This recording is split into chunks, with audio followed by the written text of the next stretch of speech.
मिलेगा।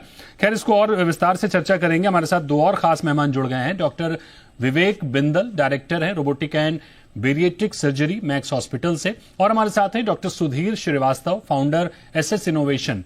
तो मेरा सवाल डॉक्टर बिंदल आपसे होगा कि भारत में हम देख रहे हैं रोबोटिक सर्जरी का जो भविष्य है, जो ग्रोथ है, वो बहुत ही शानदार दिख रहा है। इनफैक्ट अभी हमने एक रिपोर्ट भी पढ़ी थी कि न्यूजीलैंड की एक महिला भारत में आई, उनको 5 साल की वेटिंग थी न्यूजीलैंड में और $80,000 का इलाज उनका हो रहा था, और वो भारत में आके $20,000 में अपना इलाज करा के 3 दिन में चलती फिरती अपने वापस घर चली गई। तो कितनी सुखद और कितनी बेहतरीन स्टोरी है कि भारत में एक तरफ रोबोटिक सर्जरी की ग्रोथ है, सस्ता इलाज है, लेकिन भारत में ही लोगों को बीमा क्लेम मिलने में समस्याएं आती है। तो सबसे पहले तो मेरा आपसे सवाल यही होगा सर कि भारत में रोबोटिक सर्जरी का जो वास्तविक लाभ मरीजों को मिलता है वो खासकर लॉन्ग टर्म रिकवरी है, और दूसरा हम देखते हैं कि कॉम्प्लिकेशंस की दृष्टि से अगर हम समझना चाहें तो ओवरऑल रोबोटिक सर्जरी कितना बड़ा गेम चेंजर साबित हो रही है।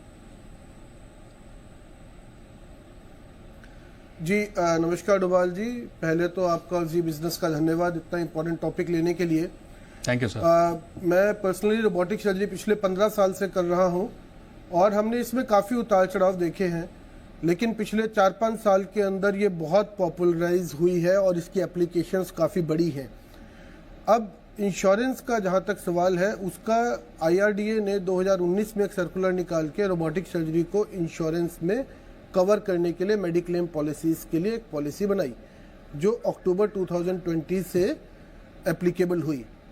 जब हम बात करते हैं किसी ऑपरेशन में कॉम्प्लिकेशंस की, तो वो कॉम्प्लिकेशंस ब्लीडिंग, इन्फेक्शन, पेन या अर्ली रिकवरी, लेट रिकवरी इसके उसमें माना जाता है, या फिर किसी पेशेंट को वापस एडमिशन करना पड़ा या नहीं पड़ा। ये सारी चीज़ें रोबोटिक टेक्नोलॉजी के द्वारा जब हम ऑपरेशन करते हैं तो वो डिक्रीज होती हैं।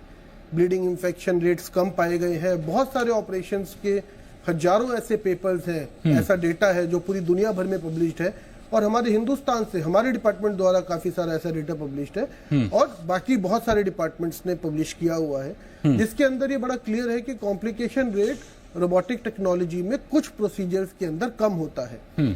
सवाल ये आता है कि इंश्योरेंस कंपनी किस प्रोसीजर को रिम्बर्स करती है, किसको नहीं करती। ऑब्वियसली इंश्योरेंस कंपनीज को खर्चा ज्यादा बैठता है, उनका प्रॉफिट मार्जिन कम होता है, they are for profit ventures.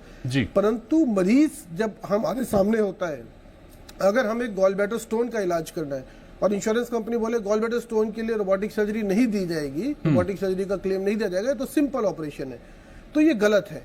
क्योंकि किसी का गॉल ब्लैडर फटा हुआ हो सकता है, किसी को पैंक्रेटाइटिस हुआ हो सकता है स्टोन की वजह से, किसी को गॉल ब्लैडर के अंदर गठान हो सकती है, किसी को गॉल ब्लैडर में एम्पाइमा हो सकता है, मिरीजी सिंड्रोम हो सकता है। तो एक ही मापदंड पे सारे गॉल ब्लैडर्स को नाप के मना कर देना, या एक ही मापदंड पे हर्निया को बोलना कि सिंपल ऑपरेशन है, आप लेप्रोस्कोपी से करें।